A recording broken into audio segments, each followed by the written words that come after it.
আজ হচ্ছে সে আতুর ঘর। এই আতুর ঘরে আজকে রাতটুকু থাকতে হবে। তাই ধাত্রীমাকে ডেকে, ধাত্রীমা বলুন। এসেছে। সে দেখো কত সুন্দর আমার খোকন হয়েছে। তাই খোকনকে সুন্দরভাবে ঘুম পাড়িয়ে দেন না। বেশ, আপনার খোকনকে আমাকে দিন।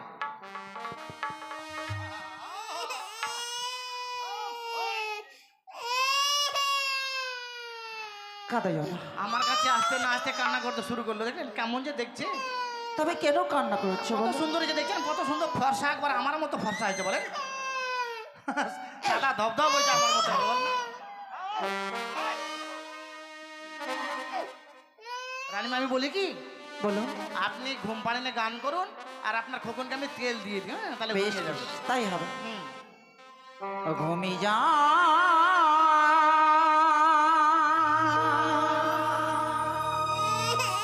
ঘুমি যা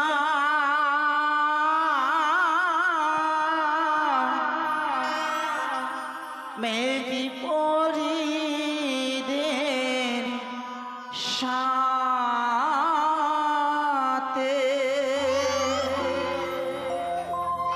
ঘুমি যা ঘুম যা মেঘি পরি দেন সাথে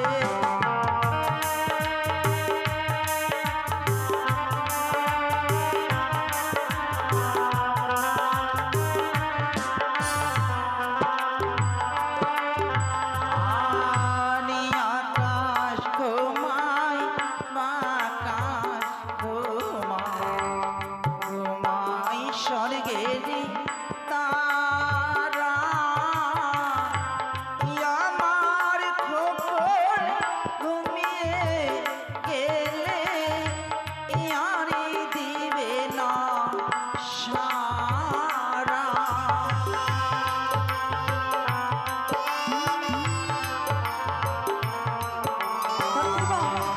অমন করে কেন মারছো তুমি?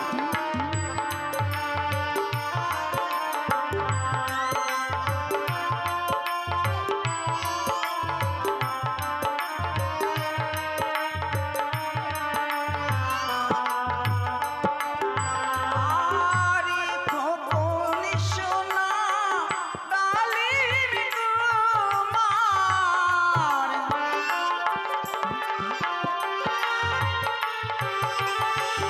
আরে খোকন সোনা ডালিম তোমার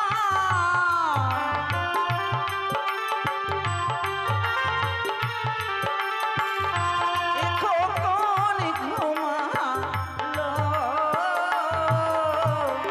মেঘি পরিদে সাথে ঘুমে যা ঘুম যা মেঘি পরিদে সাথে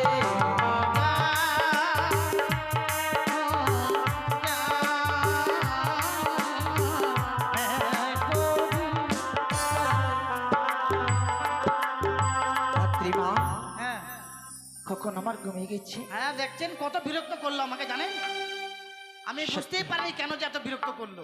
কেন গায়ে হাতে তেল দিচ্ছে, তুমি দেখছি পাছাতে একটা পিঁপড়া কামড়ায় ধরেছে একবার। ধাত্রীমা? হ্যাঁ, কালো বড় পিঁপড়াগুলো, জানেন? কি বলছো?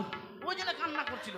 যার জন্য খোকন আবার কান্না করছে? হ্যাঁ, এখন ঘুমিয়ে গেছে। বেশ বেশ, ঘুমিয়ে যখন গেছি তাহলে খোকনকে আমাকে দাও। আমি বলছিলাম কি, হ্যাঁ বলুন। আচ্ছা এই ৬ষ্ঠীর দিনে হ্যাঁ। শরীর বড় আমার ক্লান্ত হয়েছে। ঠিক ঠিক। আমি কিছুক্ষণ বিশ্রাম করি আর তুমি ততক্ষণ সুন্দরভাবে তুমি দ্বারখানা পাহারা দিবে। ঠিক বলেছেন, আপনি যদি ঘুমিয়ে যান আমি জেগে থাকবো। হ্যাঁ ধাত্রীমা হ্যাঁ, কাল আতুর ঘরে আজকে জেগে দিনে থাকতে হবে। আতুর ঘরে যেন কেউ আজকে দিনে প্রবেশ না করে। কেউ পারবে না। আপনি হয়তো জানেন আমি 6 মাস জেগে থাকতে পারি, জানেন? তাই? হ্যাঁ বেশ বেশ, তোমার উপর এইটুকু আমার বিশ্বাস আছে। ঠিক আছে, আপনি বিশ্রাম করুন।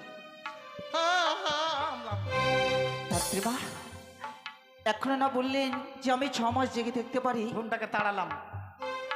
তাই বেশ মা, তাহলে সুন্দরভাবে তুমি দ্বার পাহারা দাও।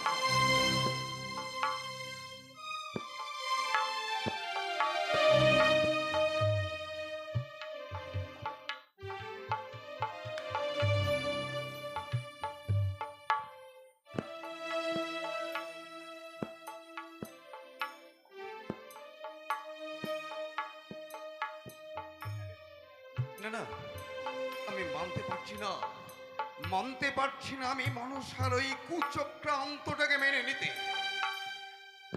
33 কোটি দেবদেবী প্রত্যেকে আমাকে বিধাতার দায়িত্ব দিয়েছে, তাই নিজ কর্তব্য পালন করতে আমি ছুটে চলেছিলাম চম্পকনগরে।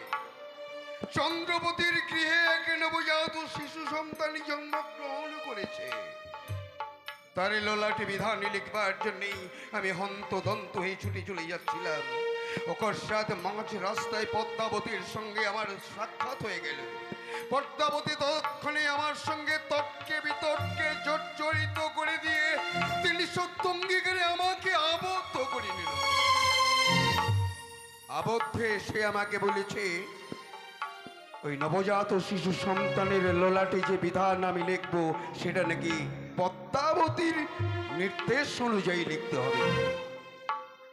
কিন্তু আমি পদ্মার ওই কঠিন কুপ্রস্তাবকে মেনে নিতে পারছি না।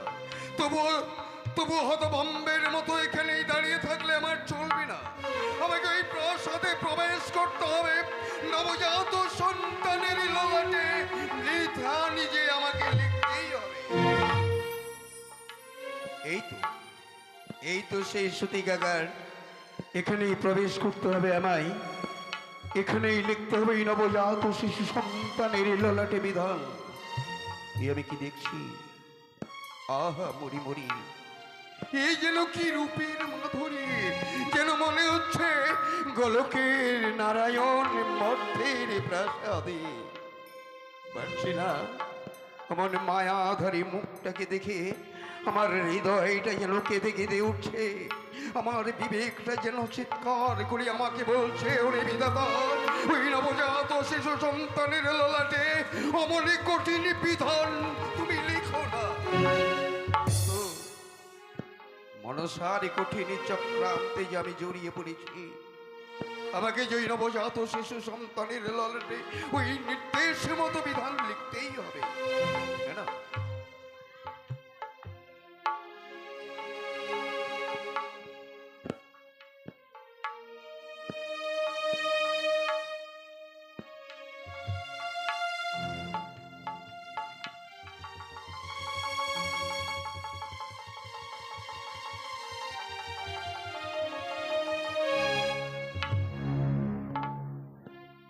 ওরে হতভাগা সন্তান, আচ্ছা আমি বিধাতা হয়ে তোর ললাটে বিধান লিখেবার জন্য এসেছি। তোর মুখ পানে চেয়ে যেন আমি নিজেকে হারিয়ে ফেলেছি। তোর ললাটে এমন কঠিন বিধান লিখতে হবে, আমি সহ্য করতে পারছি না রে হতভাগা নবজাত সন্তান। এ বিধান লিখে যদি আমি তোমার কাছে কোনো অপরাধ করে থাকি, তুমি আমাকে ক্ষমা করে দিও।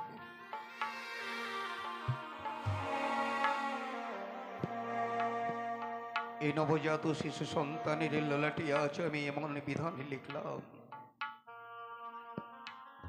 12 বৎসরের মধ্যেই এই নবজাত সন্তান দিকে দিকে বড় হয়ে উঠবে। ওই 12 বৎসরের মধ্যেই উচ্চ শিক্ষায় উত্তীর্ণ হবার জন্য পাঠশালায় যাবে। ওই 12 বৎসরের মধ্যেই ও বিয়ে করবার জন্য উন্মাদ হয়ে উঠবে। পিতামহ তার কঠিন আদেশ পালন না করলেই নয়, তাই তার শুভ বিবাহ হয়ে যায়। হতভাগার বাসরের রাত্রে মেঘনীর পালঙ্কে নয়, স্বর্ণ পালঙ্কে শুয়ে থাকা হতভাগা তোর লোককে পদ্মার নাগিনীতে করিবে দংশন।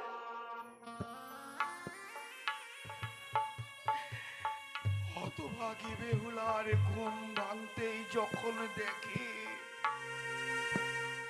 তার গুণধর স্বামী স্বপ্ন পালঙ্ক থেকে ভূমিতে শুয়ে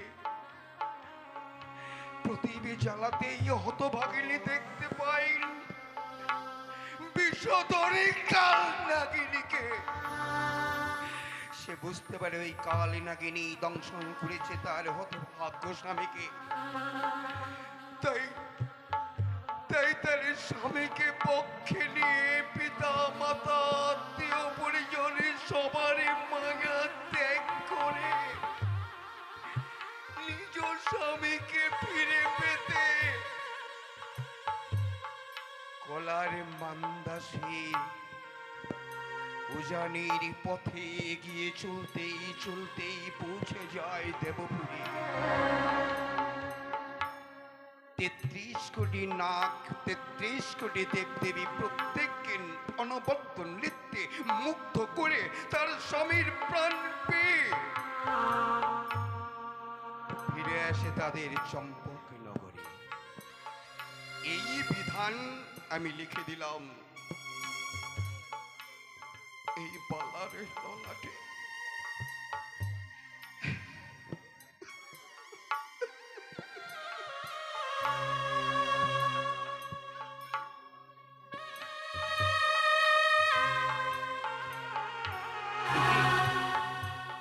এই তো সূর্য প্রভাত হয়ে যাবে কিছুক্ষণের মধ্যে। যদি সূর্য উদয় হয়ে যায় তাহলে আমাকে কেউ দেখে ফেললে আমার যে কলঙ্ক হবে। না, এই মুহূর্তেই এই নিশির মধ্যেই আমাকে এখান থেকে চলে যেতে হবে। কে তুমি? কে তুমি আদর ঘরে? ছি ছি ছি ছি, পুরুষ মানুষ হয়ে তুমি আদর ঘরে প্রবেশ করেছো? কে তুমি?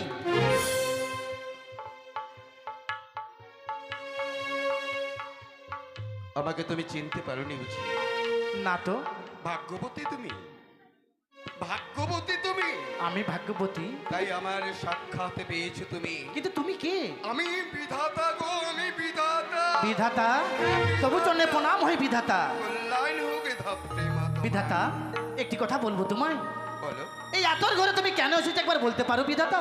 না না না না না, আমি আমি এসেছিলাম যে কথাটা, হ্যাঁ, যদি আমি তোমাকে না বলি তাহলে তুমিই বা জানবে কেমন করে। বেশ। আমি এসেছিলাম ওই নবজাত শিশু বালারের ললাটে বিধান লিখবার। তাহলে তোমার বিধান লেখা হয়ে গেছে? বাচ্চার ললাটে এমন কি লিখন লিখেছো তুমি একবার বলে দিবে বিধাতা? না, ওই ওই কথা তুমি আমার কাছে জানতে চেয়েও না ধাত্রীমা। ও কথা তুমি আমার কাছে জানতে চাও না যে কি বিধান আমি লিখেছি ওই ললাটে।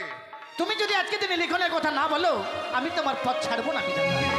হ্যাঁ বিধাতা। না না, তুমি আমার পথ ছেড়ে দাও, আমাকে যেতে দাও। তাহলে বলে দাও, বলে দাও তুমি বাচ্চার ললাটে এমন কি লিখন লিখেছো বিধাতা? ধাত্রীমা, তুমি কেন বুঝতে চাইছো না, কেন মানতে চাইছো না? আমি যে বিধান লিখেছি তা আমি তোমার সামনে প্রকাশ করে বলতে পারবো না। ও দারুণ বিধি রে, কি লিখন লেখিলে বাছার ললাটে।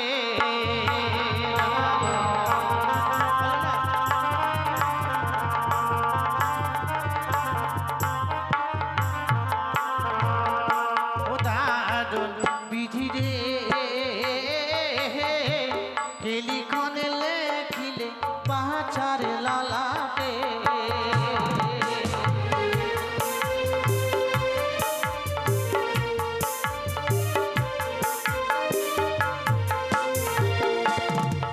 ওগো বলো বলো, ওগো বিধাতা বলো না আমারে দাদা।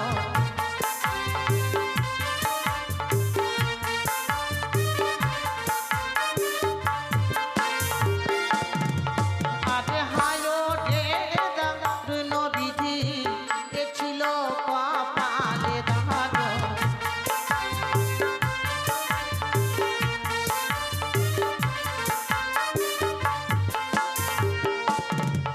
আরে তুমি যদি না বলো বিধাতা, এ জীব জীবনে নাহারো।